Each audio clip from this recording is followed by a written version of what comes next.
Alright, Assalamualaikum warahmatullahi wabarakatuh. Thank you very much for joining my class. It is about semantics, and then our subject discussion is about homonymy and polysemy. Well, we start. What is a homonymy? As we know that homonymy means lexemes with different meanings that happen to have the same sound, form, or spelling. Ideally, homonyms agree in all points that make up a lexeme except in meaning.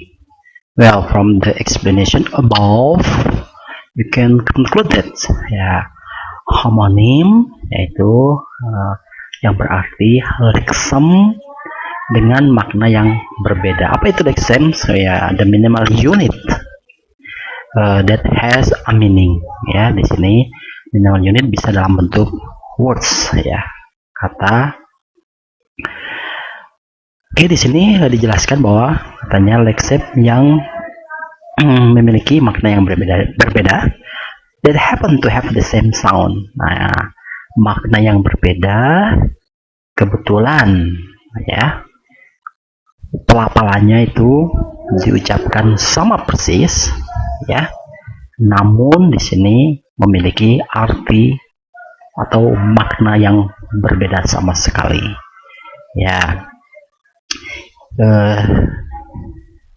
Ideally homonyms agree. Pada kenyataannya di sini homonym katanya di sini agree in all points that make up lexemes except in meaning. Di sini maknanya bahwa homonym katanya baik kosakata tersebut itu dapat diucapkan atau pelafalannya itu sama persis namun di sini artinya yang berbeda. Take for example in English, as we see that here, the words or the lexeme bank, B-A-N-K.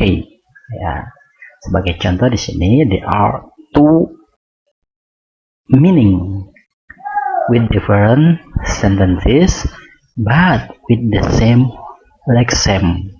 The lexeme banks, like for example here, bank of Jabar and bank as in the river, bank of Cikapundung would be regarded as two different words which just happen to have the same sound, form, and spelling.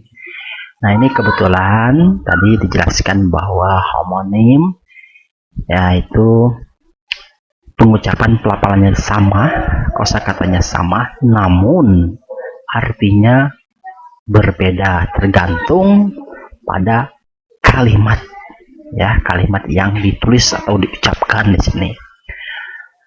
Di sini Bank Jabar dan bank as in the river, bank of Cikapundung.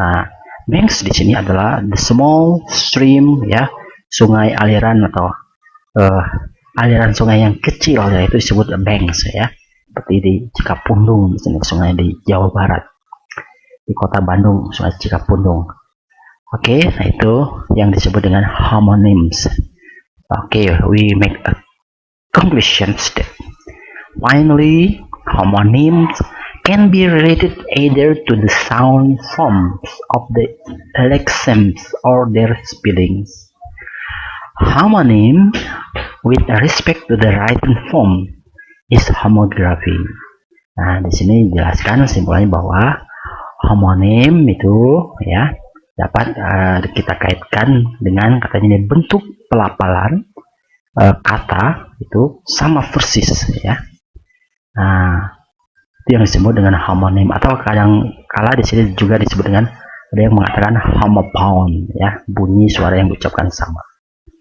Nah, sedangkan dalam bentuk tulisan, homonym with respect to the written form is homography. Kalau dalam tulisan seperti tadi kata banks, nah itu disebut dengan homography namanya. Well, okay, and then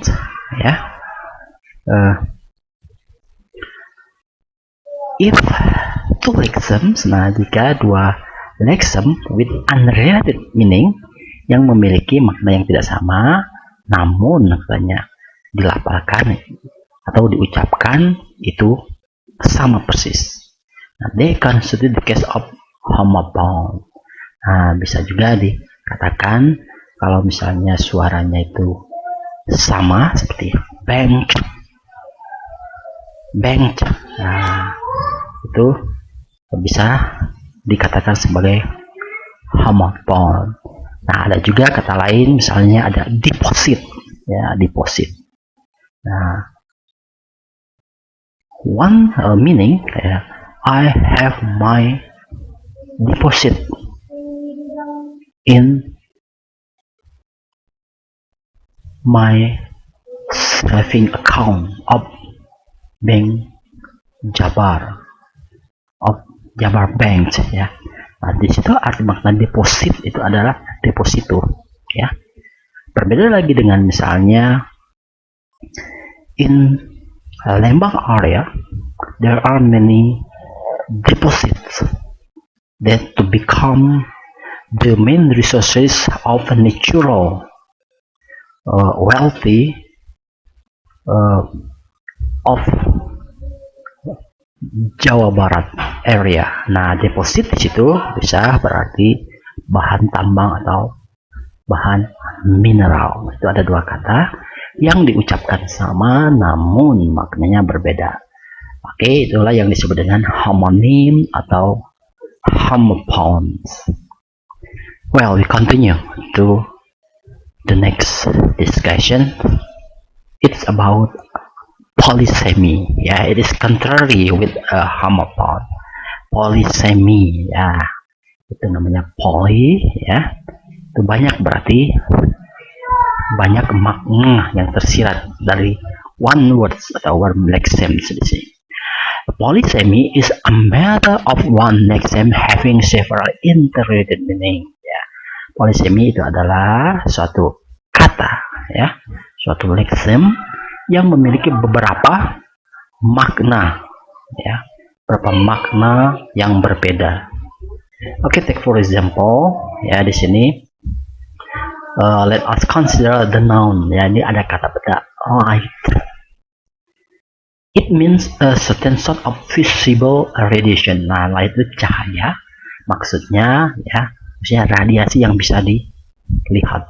Ya, kalau kita melihat cahaya lampu itu bisa dilihat secara terang, atau misalnya cahaya sinar matahari itu bisa dilihat, ya, visible, ya, dapat dilihat. But also electric lamps, begitu juga untuk tadi cahaya lampu, ya, traffic lights atau cahaya lampu-lampu ini apa, lalu lintas, or illuminated areas atau wilayah-wilayah yang perkotaan yang diterangi cahaya-cahaya lampu. Ya, misalnya ada light and shadow, ya, cahaya dan bayangan. Oke. Nah, di sini jelas sekali makna light itu banyak sekali, ya. Yang dapat kita pahami di sini. Clearly, these meanings are interrelated. Nah, jelas sekali bahwa makna dari kata light itu memiliki banyak pemahaman, pengertian, ya, dari light, kata benda light tersebut. Okay, likewise, the different reading of light, ya. Nah, di sini ada misalnya ada perbedaan, ya, dari kata light, kata yang which correspond to opposite. Nah, bisa jadi di sini misalnya lawan dari kata light, ya. Nah, misalnya di sini light, di sini berbeda lagi, ya. Kalau tadi cahaya, kalau di sini light itu sama dengan apa? Maknanya itu not heavy atau ringan, ya, which correspond the opposite heavy. Nah, itu lawan dari kata berat, ya, di sini, ya, light, ya, di sini. and difficult dan sulit katanya are somehow interrelated although the relation is harder to define.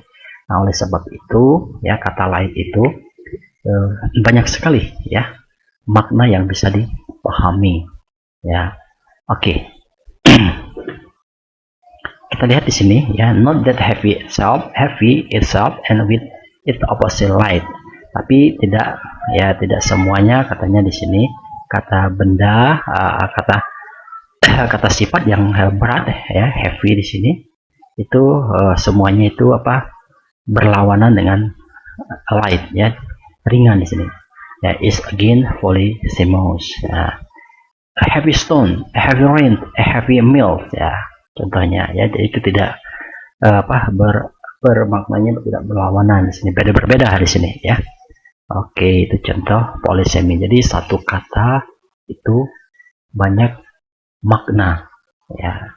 Oke, take for example here in Indonesian language the word blood, kata darah ya, arti denotatif itu ya, cairan berwarna merah yang ada di tubuh ya, humans, animals ya. Nah itu yang berisi misalnya ada chlorophyll, hemoglobin ya. Nah itu darah.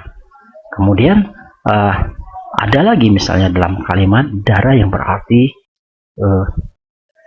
keturunan, garis keturunan. Take for example misalnya ya, John is still my blood. Nah di situ ya, misalnya John masih satu darah dengan saya. Nah itu maksud blood di sana adalah sebagai